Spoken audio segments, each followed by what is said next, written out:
Today's been very interesting indeed. I've never had a problem at all in New Zealand with leaving my case at my accommodation until it's time to leave the respective town. I went in and the manager was like, oh, do you know what, normally I'd say yes, but it's the Easter weekend and me and my wife are going out of town in an hour, so I'm afraid you can't leave it here. But bless him, he called around every single cafe, restaurant, public place in Aotearoa and tried to find me somewhere to store my case. And eventually I managed to get hold of the Kiwi Centre, because nowhere was open except the Kiwi Centre, and they agreed to watch my case for the time that I was there. So at least that was a couple of hours respite. But he then was like, oh, the Kiwi Centre's right the other side of town. And I was like, yeah, I know. I'd planned. I was prepping myself for a 20-minute walk. It's really not far. He was like, oh, but you've got your case now. Oh, I'll drop you there. And I was like, oh, well, will you take a bit of extra cash for it then? He was like, no, all part of the service. I was like, what? This would never ever happen in London ever. So he dropped me off, parked my case in their storage, and I was pleased to see that it is a genuine rescue centre. So the only birds that were there were ones that couldn't currently live in the wild until they are strong enough to be released. So it's not just like they're there like a zoo. I wasn't expecting to see you here.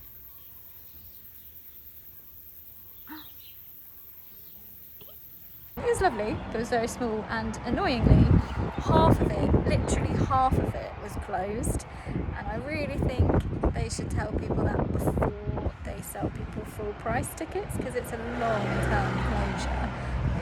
It's been closed for years rather than weeks or months. So I thought that was a bit cheeky, but I was really happy that I got to see actual kiwis, and I couldn't film them because obviously they're nocturnal and they're in dark houses. They are big, they are fluffy, they are very cute.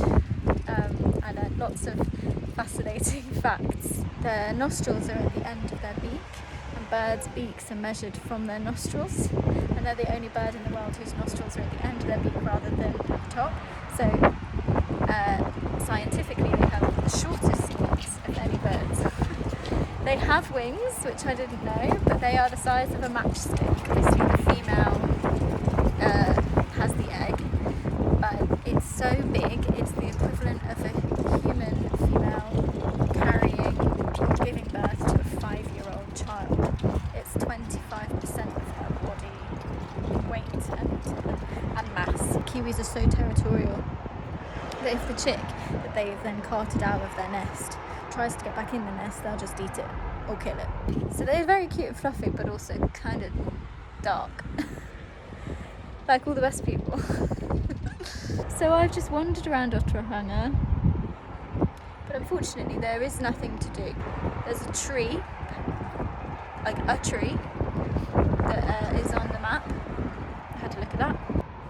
So this is it, my last full day. My last full 24 hours in New Zealand, and I've spent it wandering around a very small town with nothing to do, and I saw a few kiwis. But of course, that's so typical New Zealand, isn't it? Not much to do, kiwis. Of course I jest.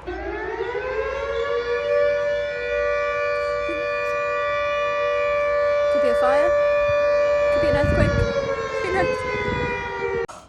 This is more like it. I've been slumming it the last couple of weeks. I've been sat on a bus for 4 hours, desperate to the toilet for the last 2 of those. Oh. But you know what? I'm so happy to see my room. I haven't gone yet. What did you go to the toilet? That wasn't how I expected dinner to go. I was in and out in 28 minutes. I'm in the Sky City Hotel in Auckland.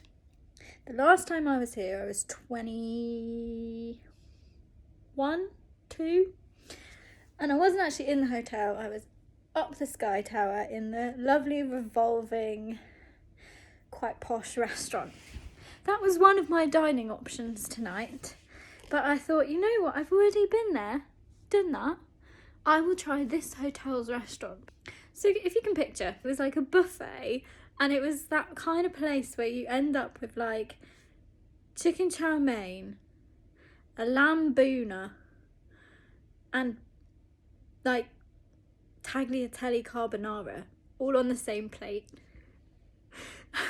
Just got, and chips and like, you know, Brussels sprouts and everything. And I turned up just as they were starting to like not let people in, and I was like, please, my bus was an hour late. They're like, fine. So I felt the pressure to be quick. Obviously the food was all starting to go a little bit cold, but I was ravenous, so I was like, just pile it on. And it was all, I don't want to be mean, it was all disgusting. And so I ate it as quickly as I possibly could. And I was like, wait, I haven't got a drink. So I said to the waitress, hi, excuse me, can I have a glass, please? And she was like, huh? I was like, can I have a glass, please? Because the drink refill machines are over there. I need a glass. And she was like, no, you go back to your table and I'll take your drinks order. And I was like, okay. So I sat down, she came over and she asked what I wanted, and I said, a glass please for the refill. And she went, okay, and went. And I was like, we've just had this exact same conversation by the drinks machine. I did have views of me getting nicely dressed up and looking out across Auckland, sipping a nice glass of white wine. But instead, I don't know if it was just because I'm grumpy from the bus or tired from the bus or just wanting to give something else a try. My last dinner in Auckland consisted of cold rotisserie chicken with egg fried rice, some kind of other meat, and a bit of fennel with, butter chicken. Anyway, and then trifle and jelly. And a Sprite. That kind of sums everything up. I kind of quite like it. That I'm not a drinker. I only drink socially. Like, I've had one drink on my own this holiday. All of the other drinking I've done has been on with other people. Slightly too much drinking done on some occasions, but I did want to have a nice little celebratory solo cheers to myself. But I did it with trifle instead. I just want to go to sleep. Because I know I've got a whole day in Auckland tomorrow because my flight's not till like 8. I love that in like city parks in New Zealand, you get trees like this.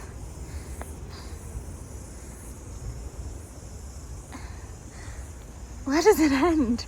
Somewhere in there. I mean, this is the kind of tree in the UK that you would drive to go and see that's like 1,000 years old, but it's twice as wide as that. What are these trees? It's Easter weekend. Can you imagine a park like this in London over Easter weekend? Every bench would be rammed. You wouldn't be able to see the grass. I've got to go back there. Tonight I'm going back there.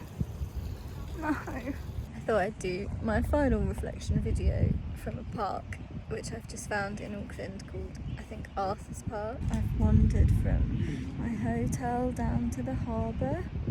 I went to the fish market where I was all those years ago, and it's changed dramatically. It's unrecognisable, it's all bars and restaurants. Wandered back up here to the park and I've still somehow got 3 hours to kill. I'm ready to stop all the travelling around living out of a suitcase. But I think that's a very different thing from ready to go home. Sometimes it will just hit me that I'm out and about on my own, almost as far away from home as I possibly can be. And I'm okay.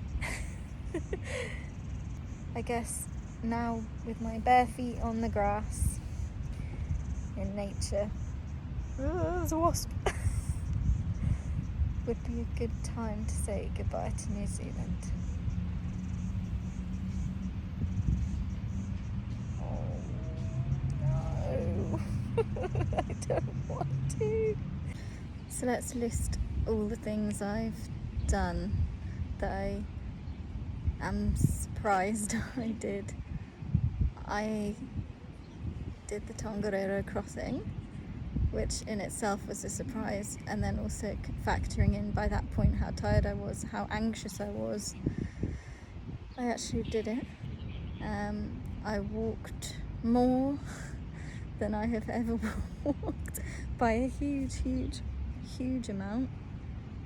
Never thought I'd do that. I walked under a waterfall. I walked with an injury. I dealt with all of my old food and planning anxieties when there wasn't any, and I just had to keep going, and I was alone in strange places and kind of just practical head kicked into gear rather than panic head, and when things were scary I just kept going and found my way out of every possible scrape. Anything else? Just stamina, I guess. Mental, physical and emotional. All of those buzzwords that have been haunting me for years that apparently I don't have. I knew I had them anyway, but they've all kind of come out in force on this trip. The good things are the people. I really like how things are integrating and people are using the Maori language a lot more than I remember the last time I was here. So they'll just say, how's the whānau, rather than how's the family, and regardless of what their skin colour is. And obviously the beautiful landscapes and scenery and how varied it is. And thanks for reminding me, the birds. I've loved the birds. They've been so friendly and beautiful and chatty and everywhere. The not so good, I'd say, probably the kind of blasé attitude to opening hours. It's why advertise your opening hours if you're not going to stick to them? I'm looking at you, National Park. I'm looking at you, Otorahanga.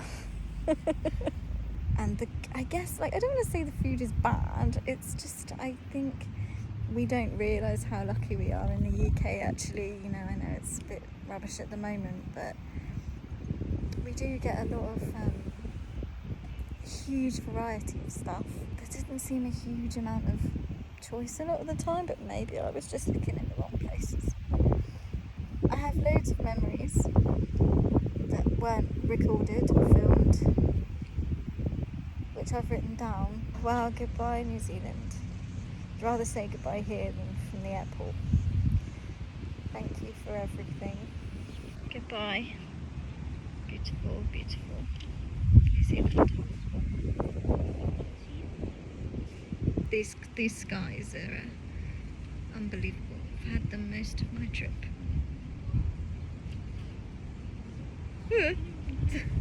Wasp again.